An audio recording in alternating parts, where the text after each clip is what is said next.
Okay, karibuni tena kwenye jinsi ya kujifunza mfumo wa ratiba. Leo nataka nielekeze namna ya kubadilisha ratiba yako kwenda katika PDF ili uweze kushare na walimu wenzako. Ni very simple. Utakuja hapa kwenye, na hakikisha umeshalipia. Utakuja hapa kwenye print preview kama hivi hapa inaonekana print preview, maana hapa imelipiwa kabisa. Ingekuja lipia hapa ingeandikwa please register. Then njoo hapa kwenye print. Kwa mara ya kwanza kama hujawahi kuweka katika PDF, njoo hapa kwenye printer setup.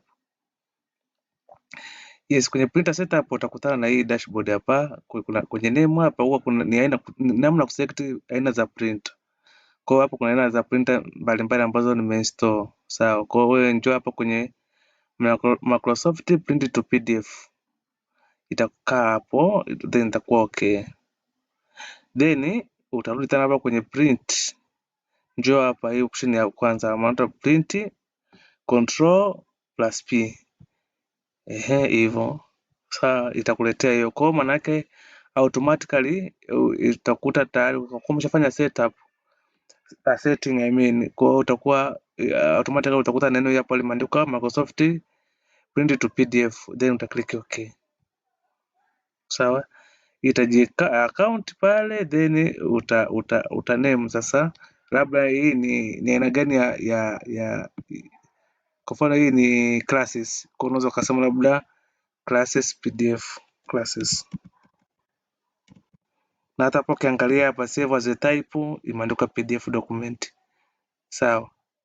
Kwa hiyo utasave hapa, utaenda kwenye desktop utaangalia inajisave wapi, ni kwenye desktop. Utakuja tena kwenye aina nyingine ya aina ya ratiba unayoitaka. Kwa mfano labda teacher. Japo kwenye teacher unakutana hii hapa ya walimu, sawa? Na nataka kwenda kwenye PDF, nita click hapa, nitakuja kwenye print Ctrl+P. Sawa? Nita click okay hapo, then okay na click okay. Hapo naona kabisa inaenda kujisave wapi.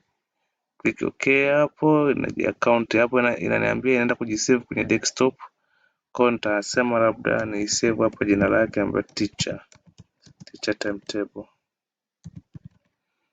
Then nita click save. The account hii ina account haina idadi ya ratiba ulizonazo. Basi baada hapo unaweza ka minimize. Njoo hapa kwenye PDF kwenye desktop yako. Nimesavuje classes hii hapa. Hii hapa ni PDF. Sawa. Tayari unakuta hapa ni PDF yako, unaweza ka share, unaweza ka print, unaweza kaichukua kwenda kuprint kwenye kompyuta nyingine. Kazi inakuwa imeisha. Sawa?